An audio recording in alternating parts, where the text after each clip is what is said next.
so ang gusto ko lang ipakita sa mga viewers natin, and I really don't care kung ano yung gawin nila sa buhay nila, but what I want to show you is, I want to show the people is kung ano yung objective ng mga tao na to.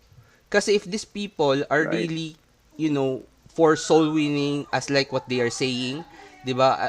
Kung sila really for the cost of Christ, I want you to realize, hindi yun ang kanilang goal. Kasi kung yun ang goal nila, dapat ang stats na minomonitor nila, teka lang, may mga soul winners ba tayo?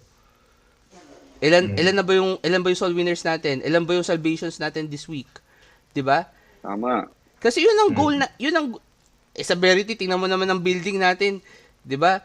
Hindi naman sa pag-aano, pero I mean, pastor, hindi yun ang priority ni pastor. Hindi mo nga makita nagrereklamo si pastor na, alam mo, mainit sa church, 'di ba?